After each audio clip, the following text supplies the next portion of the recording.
Mesdames, Messieurs, bienvenue à l'émission Toute la Bible en parle. Il sera question aujourd'hui de l'évangélisation explosive. Notre invité, Noël Aubu, que vous connaissez bien, vous allez le rencontrer, bien, vous le voyez maintenant et vous allez le voir un peu plus tard aussi au cours de l'émission. Nous vous offrons pour la deuxième semaine, et j'ose croire que la quantité diminue, parce que c'est premier arrivé, premier servi, l'homme face à la souffrance, ne manquez pas de téléphoner immédiatement pour faire la demande de cette brochure. L'homme face à la souffrance est une réalité dans notre société d'aujourd'hui. N'oubliez pas que les réponses à l'homme qui fait face à la souffrance se trouvent dans l'Évangile, dans la Bible, dans la bonne nouvelle aujourd'hui. Demandez aussi ce Nouveau Testament qui vous est offert tout à fait gratuitement. C'est un cadeau, un don de la Société biblique canadienne. Et nous sommes très reconnaissants de la Société biblique pour ce qu'ils font en collaboration avec l'émission Toute la Bible en parle. J'ai trouvé quelque chose ici dans ce petit livre, dans un appel au genre humain et à chaque homme responsable en particulier. Les paroles de Jésus ont résonné avec force et nous ont montré la voie à suivre, la vérité à accepter, la vraie vie à vivre. Et l'auteur continue en disant « Malheureusement, beaucoup ont dédaigné d'écouter ce message libérateur et ont préféré leur doctrine d'égoïsme et de jouissance. » Je continuerai tantôt à vous en donner quelques petites bribes, quelques petits extraits, mais il vaut la peine de demander ce petit livre. Et en même temps, vous pouvez vous informer les heures, les rencontres. Si vous désirez avoir une visite ou aimeriez venir nous rencontrer, appelez-nous, il nous fera vraiment plaisir. Sans plus tarder, je laisse maintenant la parole à mon cher Noël. Ça va bien? Bonsoir, Fernand. Oui, ça va très, très bien. Et je suis content d'être ici avec vous autres ce soir. C'est toujours un plaisir renouvelé. Et j'ai apporté quelques livres qui sont dans la ligne de pensée du thème que nous allons traiter ce soir. Oui. Ceci grand salut.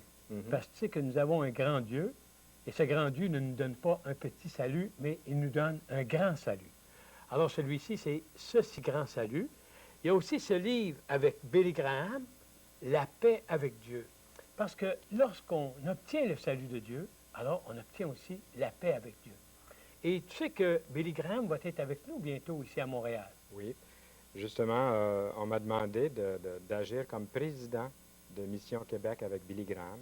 Effectivement, il vient à Montréal du 3 au 10 juin 1990. Peut-être, Noël, si tu voudrais juste tourner ton livre pour qu'on puisse voir la photo de l'évangéliste Billy Graham. Alors, c'est lui. Il est connu par des millions de personnes à travers le monde. Et vois-tu, c'est la première fois que Billy Graham va venir à Montréal. C'est l'une des grandes villes du continent nord-américain dans laquelle il n'y a pas eu une campagne majeure. Et l'évangéliste est maintenant prêt. Il va avoir 72 ans. Il va venir nous parler du Seigneur Jésus-Christ, le Sauveur, comme il a fait partout à travers le monde. C'est fantastique. Oui. C'est fantastique. J'ai aussi un troisième livre qui s'appelle « Questions fondamentales ». Tu sais, très souvent, avant de connaître Jésus, on a toutes sortes de questions. Qu'est-ce que je dois faire pour être sauvé ou autre chose ainsi. Alors, dans ce petit livre, on répond à toutes ces questions. Et c'est justement le sujet que je voudrais traiter ce soir. J'ai une bonne nouvelle. Bien oui, avant l'émission, tu nous as dit à quelques-uns d'entre nous que tu avais une bonne nouvelle à nous annoncer. Et puis moi, je suis toujours friand des bonnes nouvelles. Ah ben vas-y, mon cher Noël. Moi, je t'écoute, en tout cas, même si j'étais le seul. Hein? Oui, OK. Je suis certain qu'il y en a des centaines qui écoutent. Mais la bonne nouvelle, elle est surtout pour tous ceux qui écoutent la télévision ce soir. Mais avant de leur parler de cette bonne nouvelle, j'aimerais à vous poser, à vous tous qui écoutez, une question. Êtes-vous arrivé à un point dans votre vie spirituelle où si vous deviez mourir cette nuit, ou aujourd'hui, que vous avez la certitude d'aller au ciel, être sûr d'aller au ciel? Je sais que vous ne pouvez pas me répondre en réalité, mais probablement que vous dites « Oh, mais on n'est jamais certain d'aller au ciel. On espère aller au ciel. » Et c'est fantastique dans un sens. Moi aussi, j'ai espéré pendant plusieurs années aller au ciel. Mais pourtant, la Bible nous dit qu'elle a été écrite afin que nous sachions qu'on peut avoir la certitude d'aller au ciel. Alors, moi, je l'ai eu, cette certitude, et je l'ai, et j'aimerais la transmettre ce soir à tous ceux qui écoutent. Mais avant, j'aimerais leur poser une deuxième question, Fernand, si tu me le permets. Ah, certainement. Si vous deviez mourir cette nuit, et que vous vous trouviez en présence de Dieu, et que Dieu vous dit, pourquoi est-ce que je devrais te laisser entrer dans le ciel? Qu'est-ce que vous répondriez? Probablement que la majorité, vous dites, mais moi, j'ai beaucoup travaillé dans ma vie. Ou peut-être j'ai eu 5, 6, 7, 8, 10, 12 enfants. Ou peut-être j'ai été malade longtemps, pendant plusieurs années. Et franchement, je crois que je mérite le ciel. Dans un sens, je crois que j'ai acheté mon ciel. Eh bien, voyez-vous, c'est qu'en général, on essaye d'acheter notre place au ciel. Et la bonne nouvelle, c'est justement ça, c'est que le ciel est gratuit. Complètement gratuit. Dieu dit que le salaire du péché, c'est la mort, mais le don gratuit de Dieu, c'est la vie éternelle en Jésus-Christ. Alors ça, c'est tout différent d'avoir à acheter mon ciel. C'est un don que Dieu me donne. C'est une bonne nouvelle, ça. Oui, c'est une bonne nouvelle. Et aussi, je ne peux rien faire pour le mériter. Absolument pas. Et rien faire pour l'acheter.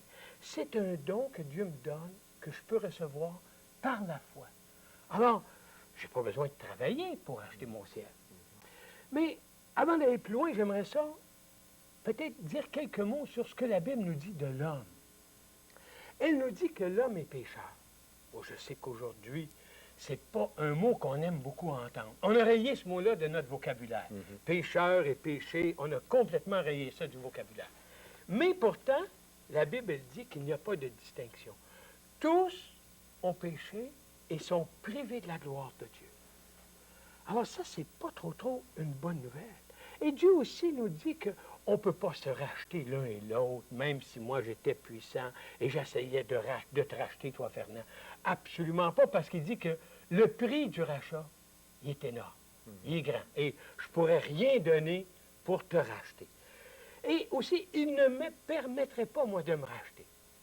Parce que s'il fallait que je me rachète, il y aurait une chose que je ferais, c'est que je me glorifierais. Dans le langage de la rue, je me pèterais des bretelles. Hein? Ah oui. Hein? Autrement dit, je pourrais être au ciel et dire, un instant, moi j'ai gagné mon ciel. Et ça ne fonctionne pas avec Dieu, puisque Dieu nous le donne. C'est une grâce.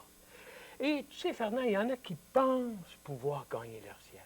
Et en réalité, c'est tragique, parce que c'est une voie qui nous paraît droite, mais à la fin, c'est la voie de la mort. Parce qu'après qu'on est mort, il est trop tard. On ne peut pas revenir. Alors, vois-tu, c'est que Dieu nous dit que le ciel est gratuit, qu'il veut me le donner, c'est un don, que je ne peux rien faire pour le mériter, puis ensuite, il me dit que moi, je suis pécheur. Moi et chacun qui regarde la télévision. Peu importe son rang social, peu importe sa responsabilité dans l'Église, ou quoi que ce soit. On dirait d'un dilemme, là. Il est pécheur. Ouais. Maintenant, on va regarder à Dieu. La Bible nous dit que Dieu est amour.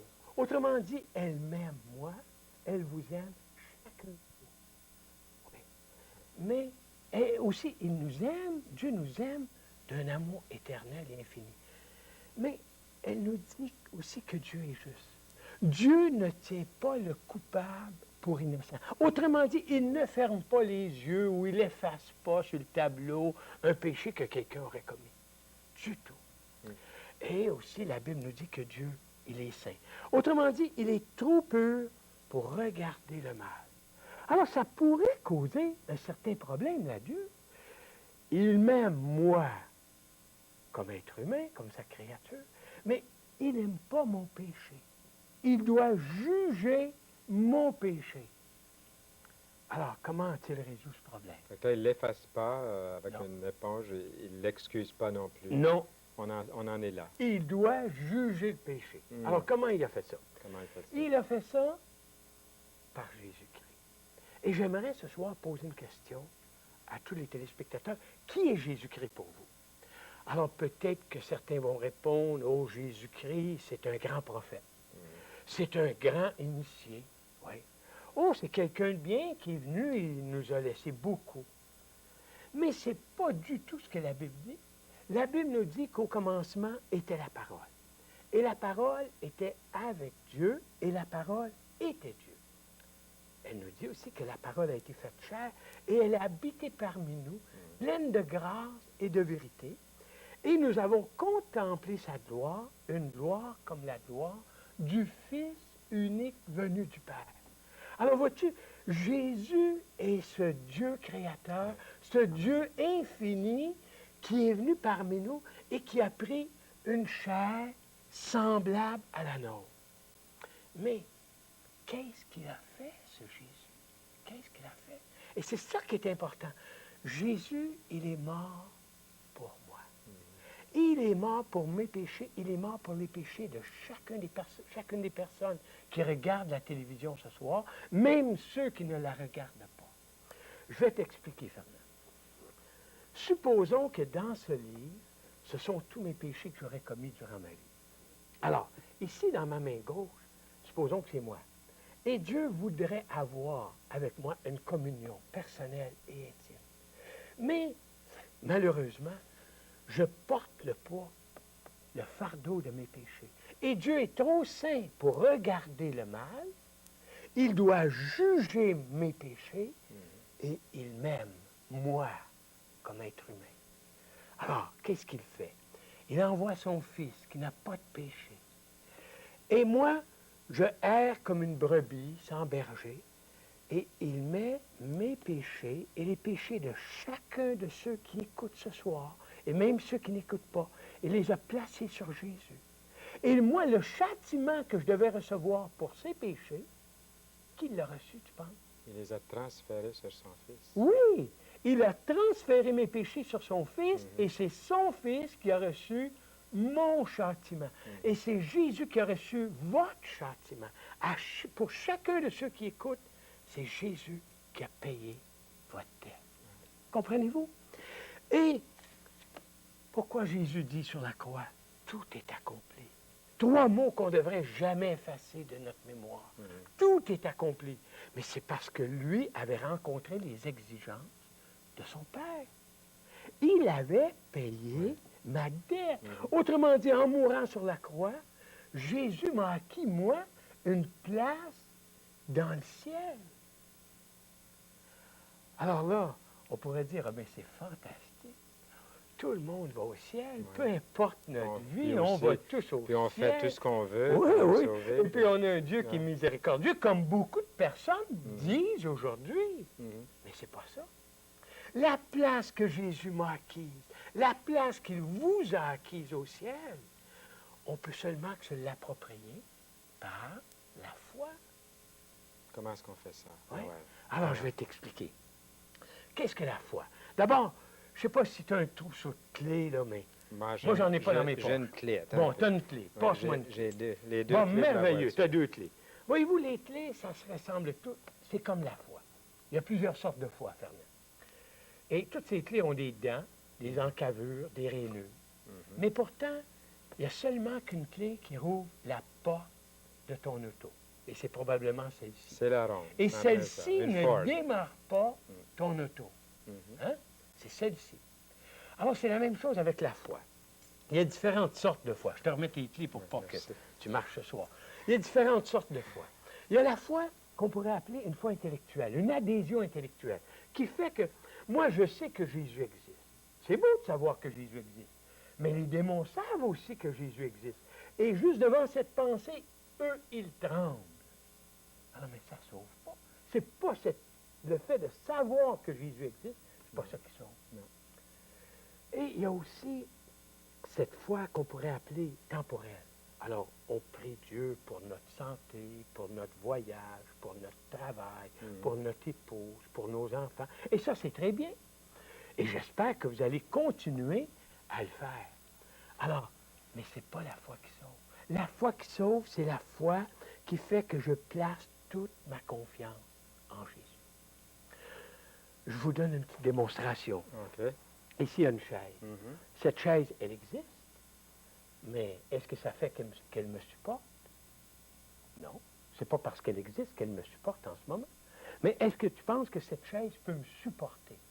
Elle est semblable à celle Oui. que tu as déjà. Elle devrait. Elle devrait. Mais le fait qu'elle peut me supporter, ça ne fait pas qu'elle me supporte. Non. Pour que cette chaise me supporte, il va falloir que je me lève et Mhm. que je m'assis sur la chaise. Hein, et alors, je vais pouvoir te prouver qu'elle me supporte. Alors, remarque bien. Supposons que la chaise sur laquelle je suis assis, ce sont toutes mes bonnes œuvres, sur laquelle je mets toute ma confiance pour entrer au ciel. Et cette chaise, c'est Jésus. Le fait que Jésus existe, ça ne fait pas qu'il me sauve.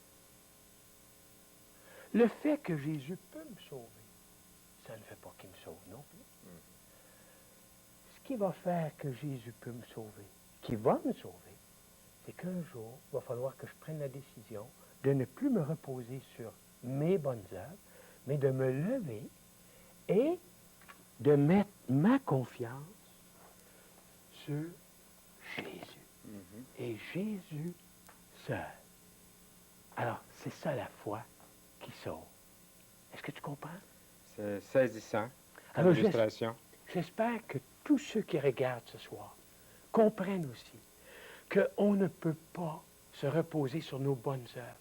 Mais Jésus est mort à la croix pour chacun de nous. Il est mort pour moi, parce que moi aussi je suis un pécheur. Il est mort pour vous. Et tout ce que Dieu vous demande, c'est mets ta confiance en Jésus. Son sang qui a coulé à la croix, c'est ça qui te sauve.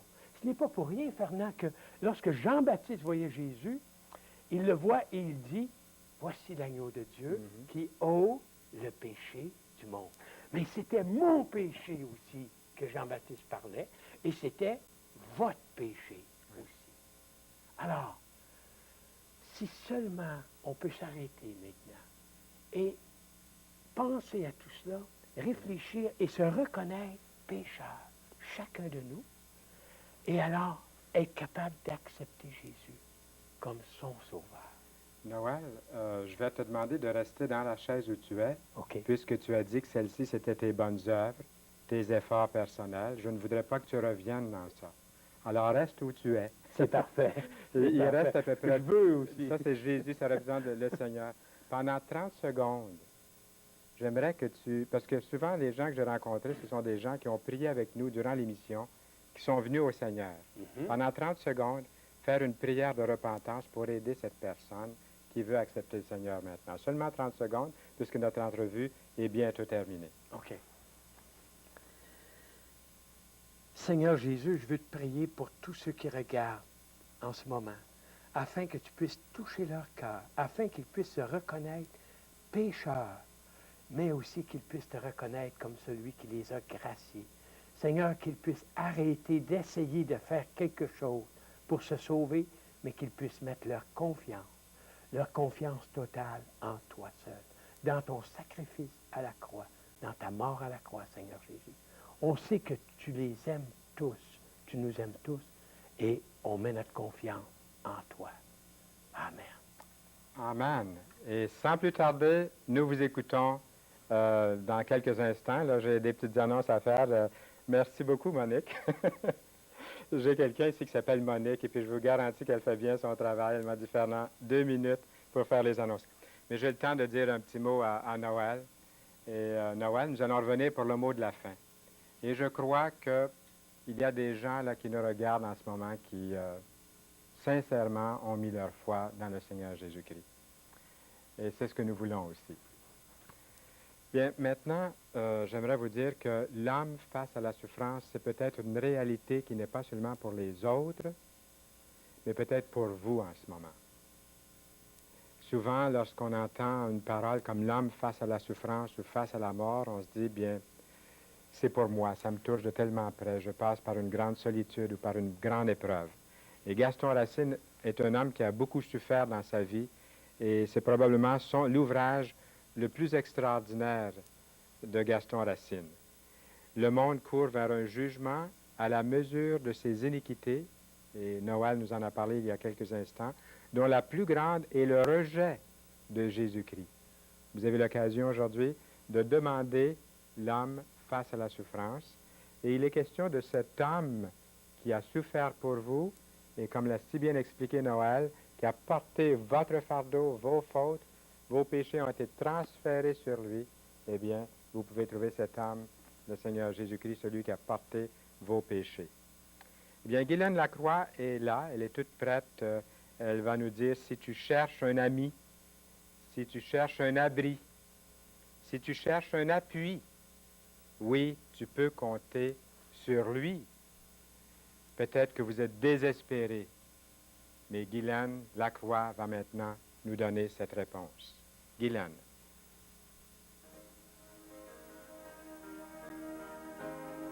Si tu cherches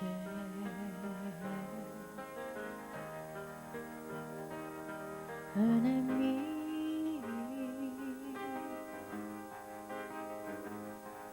si tu cherches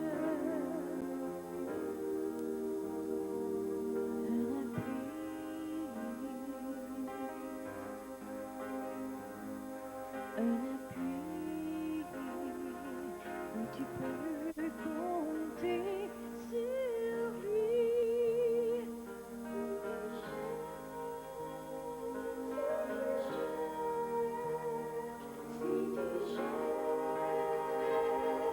Si tu cherches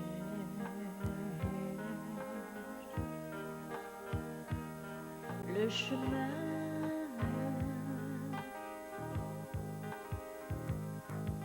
si tu cherches,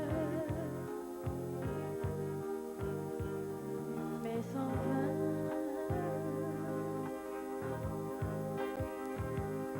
tends la main vers le Sauveur souverain. Ouvre-lui ton cœur aujourd'hui. Il guidera tous tes pas. Il te montrera la voie. Il te conduira. Il est le rocher, prêt à tout donner, prêt à pardonner. Et il est mort pour toi.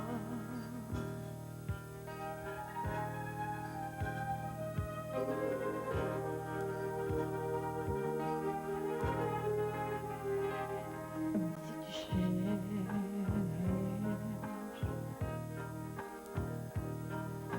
à aimer,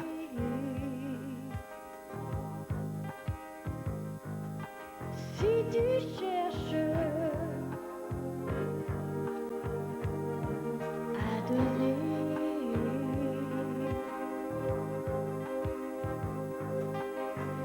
à aimer, il est là à tes côtés. Ouvre-lui ton cœur aujourd'hui. Il guidera tous tes pas. Il te montrera la voie. Il te conduira. Il est le rocher, prêt à tout donner, prêt à pardonner. Et il est mort pour toi. Il est là, t'ouvrant les bras. Ouvre-lui ton cœur aujourd'hui. N'attends pas, n'hésite pas. Il te montrera la voie. Il attend que toi. Il est le rocher, prêt à tout donner, prêt à pardonner. Et il est mort pour toi. Il est là, t'ouvrant les bras.